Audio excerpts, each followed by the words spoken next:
நீங்க நேத்து மேட்ச்ல தோத்தது கூட பரவாயில்லப்பா. 5 செஞ்சுரி அடிச்சும் மோசமான ரெக்கார்டை செட் பண்ணியிருக்கீங்க பார்த்தீங்களா? இத தான் எங்கனால ஏத்துக்கவே முடியல. இப்படி இந்தியன் கிரிக்கெட் ஃபேன்ஸ் எல்லாம் புலம்புற மாரி தான், இந்தியா ஒரு மோசமான சாதனை படைச்சிருக்காங்க. இன்னைக்கு நம்ம வீடியோல இந்த ஒரு விஷயத்த பத்தி தான் பார்க்க போறோம். நேத்து இந்தியா வர்சஸ் இங்கிலாந்து டெஸ்ட் மேட்ச்ல இங்கிலாந்து ரொம்ப கம்ஃபர்டபுளா ஜெயிச்சிட்டாங்க. இப்ப இது மூலமா எந்த ஒரு டீமும் டெஸ்ட்ல பண்ணாத மோசமான சாதனை தான் நம்ம இந்தியா படைச்சிருக்கோம். அது என்ன சாதனை அப்படின்னு தானே கேட்குறீங்க. ஒரு டெஸ்ட் மேட்ச்ல 5 செஞ்சுரி அடிச்சும் அந்த டெஸ்ட் மேட்ச்ல தோத்துருக்கோம் அப்படின்னா அது நம்ம இந்தியன் டீம் தாங்க.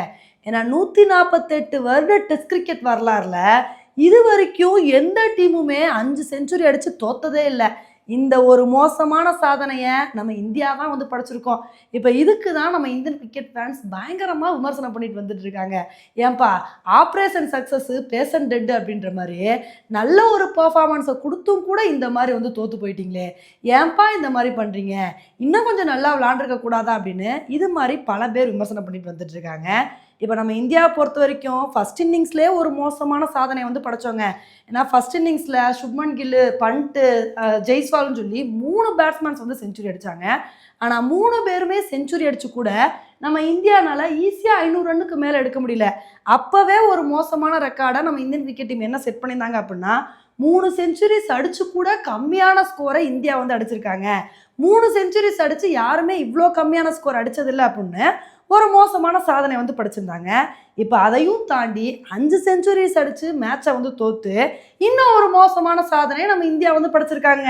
இப்போ இந்த மாதிரி மேட்சை தோத்ததுக்கும் சரி, நம்ம மோசமான சாதனை படைச்சதுக்கும் சரி, நம்மளோட லோவர் ஆர்டர் பேட்ஸ்மேன்ஸ் தாங்க காரணம். ஏன்னா அவங்க மட்டும் 2 இன்னிங்ஸ்லையும் நல்லா கான்ட்ரிபியூட் பண்ணியிருந்தாங்கன்னு வச்சுக்கோங்களேன், இவ்வளோ மோசமாக நம்ம மேட்சை தோற்றுருக்கவே மாட்டோம். ஏன்னா ஃபர்ஸ்ட் இன்னிங்ஸில் 41 ரன்னுக்கு, கடைசி 41 ரன்னுக்கு மடன்னு சொல்லிட்டு 6 விக்கெட் போயிடுச்சு. அடுத்து 2வது இன்னிங்ஸில் லோவர் ஆர்டர் பேட்ஸ்மேன்ஸ் கொஞ்சம் கான்ட்ரிபியூட் பண்ணியிருந்தாங்க அப்படின்னா இன்னும் ஒரு 40 ரன்னுக்கு மேலே ஈஸியாக எடுத்துருக்கலாம். அந்த மாதிரி எடுத்திருந்தோம் அப்படின்னா இங்கிலாந்து மேலே ஒரு ப்ரெஷரை போட்டுருக்கலாம். ஆனால் 2 இன்னிங்ஸ்லையுமே லோவர் ஆர்டர் பேட்ஸ்மேன்ஸ் சொதப்புனதுன்னா நம்ம மேட்சை தோக்குற மாதிரி ஆகிப்போச்சு. அதனால் இனிமேல் வரப்போகிற மேட்ச்லையாவது லோவர் ஆர்டர் பேட்ஸ்மேன்ஸ் கொஞ்சமாவது கான்ட்ரிபியூட் பண்ணணுங்க. இல்லைன்னா என்ன தான் டாப் ஆர்டர் பேட்ஸ்மேன்ஸ் நல்ல ஒரு இன்னிங்ஸை கொடுத்து செஞ்சுரி அடித்தாலும் அந்த ஒரு செஞ்சுரிஸ் எல்லாமே பிரோஜனம் இல்லாமல் போயிடும். அதே மாதிரி நம்மளோட பவுலர்ஸும் நல்ல ஒரு பர்ஃபார்மன்ஸ் கொடுக்கணும். ஏன்னா நேற்று நம்ம நினச்சிருந்தோம் அப்படின்னா நல்ல ஒரு பவுலிங் பர்ஃபார்மன்ஸை கொடுத்து ஈஸியாக இங்கிலாந்தை கண்ட்ரோல் பண்ணியிருக்கலாம். ஆனால் நம்மளோட பவுலர்ஸ்னால விக்கெட்டும் எடுக்க முடியல, இதில் ஃபீல்டிங்லையும் நிறைய சொதப்பிட்டாங்க, ரன்னையும் கண்ட்ரோல் பண்ண முடியல. இவ்வளவு தவறுகள் பண்ணனால தான் இங்கிலாந்துக்கு எதிராக நம்மளால் ஜெயிக்க முடியல. சரி, ஃபஸ்ட்டு டெஸ்ட் மேட்ச்சில் தான் நம்ம தோல்வியை தழுவிட்டோம். இனிமேல் வரப்போகிற டெஸ்ட் மேட்ச்லையாவது நல்ல ஒரு பர்ஃபார்மன்ஸை கொடுக்குறோமா அப்படின்றத பொறுத்து பார்க்கலாம். ஓகே ஃப்ரெண்ட்ஸ், இந்தியாவோட இந்த மோசமான சாதனையை பற்றி நீங்கள் என்ன நினைக்கிறீங்க அப்படின்றத என்னோட கமெண்ட் செக்ஷனில் போடுங்க.